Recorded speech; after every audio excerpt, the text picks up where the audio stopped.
Colleges vastly underreport sexual assault. There have been sexual assault cases involving athletes at St. John's, Syracuse, rape on USC. campus when a friend or colleges and universities that receive federal funds being investigated for possibly mishandling sexual violence and harassment complaints from students. 1 in 5 is a staggering I can't even count how many times it said no. There have been over 18 reported sexual assaults in State College during the fall semester of 2014. Even with increases in preventative measures, such as Penn State's online sexual assault module, AWARE, the number of sexual assaults continues to rise. While statistics can be scary, sexual assault does not have to be part of the college experience. So, what do we do to bring an end to this epidemic at colleges and universities across this nation? What is the source of the controversy? What are the stances of the universities and their students on sexual violence prevention? What will it take to end or at least alleviate sexual assaults on college campuses? The problem lies in the management of the issue and the doling out of responsibility. Who's to blame when it comes to sexual assault? Is an increase in sexual assaults the result of wild student behavior or a lack of efficient methods from colleges? Maybe it's a little of both. Students will argue that colleges are not responding to the issue at hand. The current systems in place at most colleges simply don't incur serious consequences for sexual assault. Without appropriate repercussions, there is little legal standing to ward off people from committing acts of sexual violence. Furthermore, in addition to neglecting the issue, many colleges blatantly misreport sexual assault data. In one study, 21% of the nation's largest private colleges reported as much as 7 times the number of sexually violent incidents than actually investigated. This misrepresentation of data is characteristic of a serious lack of responsibility that cannot go unaddressed. On the other hand, colleges cite rampant student behavior as a cause for spikes in sexual assault crimes. Colleges will often establish that a clear connection exists between alcohol use and sexual assault cases. Colleges argue that the choices students make are at the forefront of all sexual assault crimes. After a gang rape case in which 7 college boys raped a girl at a party reported to have heavy alcohol abuse, President Teresa Sullivan at the University of Virginia is pushing to implement a plan to change specific policies on alcohol to protect more women. Sullivan, along with other college leaders, are examples that colleges are not turning a blind eye towards sexual assault. Well, what do the students think about the way universities have been dealing with sexual assault? Emma Sulkowicz is very dissatisfied with the way her case was handled. On the first day of her sophomore year at Columbia University, Sulkowicz was raped in her bedroom by a fellow student. When her case finally made it to a university hearing 7 months after the event, the alleged attacker was found innocent. Sulkowicz is reported to have said, "I didn't expect the school was going to try to not take my side." Vowing to carry her mattress with her until the day her attacker leaves the university or until the day she graduates, Sulkowicz lives in constant protest of the way that Columbia University handled her rape case. However, Emma Sulkowicz is not the only one angered by university decisions made in regards to sexual assault cases. Feminist groups around the country are standing up to their university's handling of sexual assaults due to investigations on 86 university campuses. These investigations are searching for violations of the Gender Equity Law, Title IX, which was set up to end sex discrimination in education. Carrie Andrews, recent graduate of Johns Hopkins University and president of the Feminist Club, has some thoughts to share.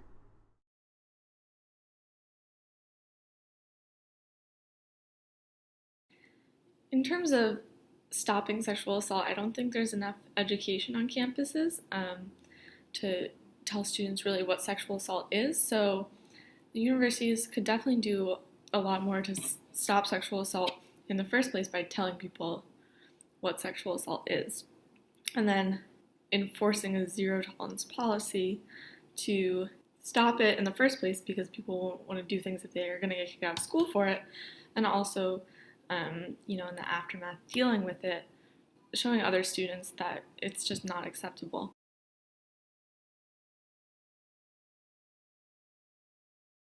And the first thing you can do is try to go to, the administration and, let them know about student experiences and tell them, what you want as a student because you are, kind of a customer of the university. But then administrators tend to not really listen to that kind of thing. So going to the media, which a lot of students have been doing in the past couple of years, is another way to put pressure on the university because bad publicity can really hurt them, and that's you got to hit them where it hurts in order to make change happen.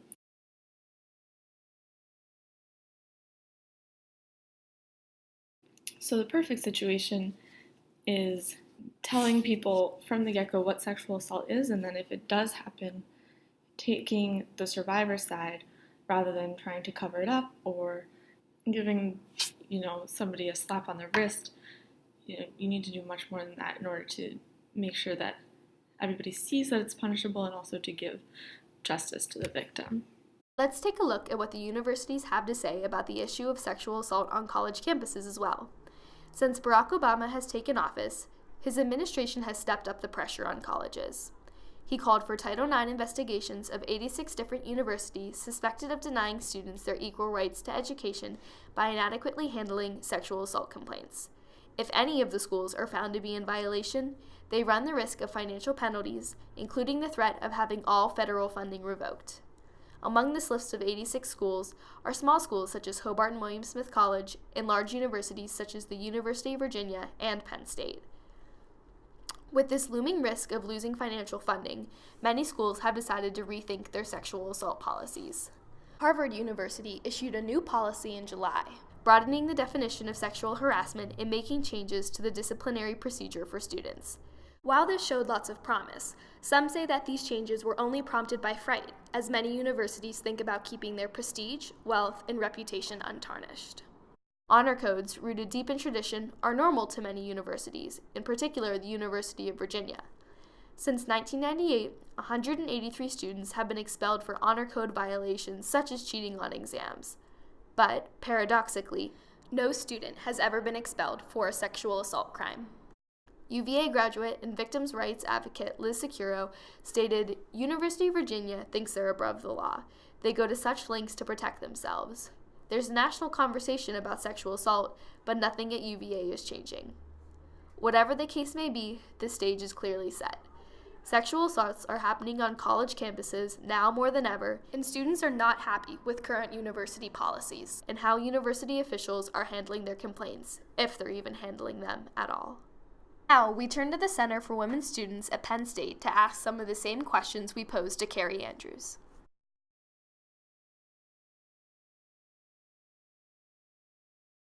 I think one of the things that's really important is that students be involved. That it really is about stopping sexual assault is something that only students have control over. The university can provide all kinds of services and support, but we aren't where sexual assaults happen. And so it's really important for students to know how to intervene effectively, how to be bystanders who are taking action, how to be the people who say, this isn't okay, this isn't what we do at Penn State.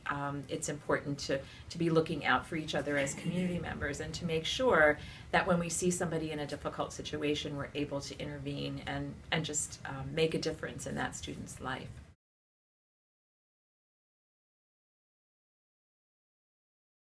And there's always much more to be done as far as sexual assaults are concerned.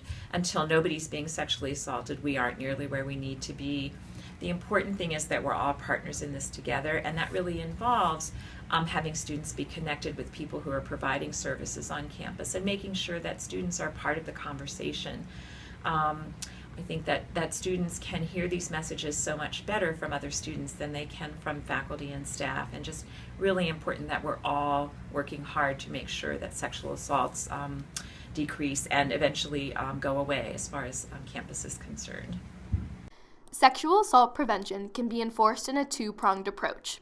The first prong is directed towards improving and changing the existing university policies, and the other prong is more of a self-help approach. The effectiveness and the strictness of university policies plays a key role.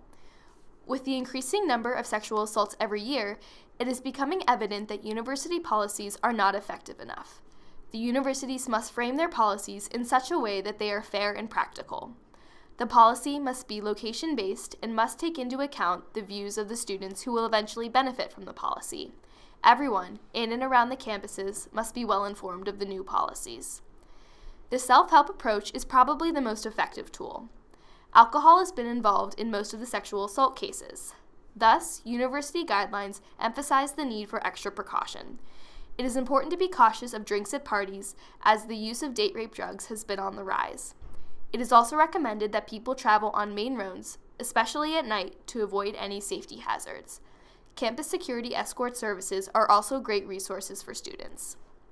To reiterate, self-help is the best help, and so many people must be wary of the surroundings and must endeavor to make a change in the society instead of becoming a statistic. It's on us. It's on us. It's on us. It's on us. It's on us. It's on us. It's on us.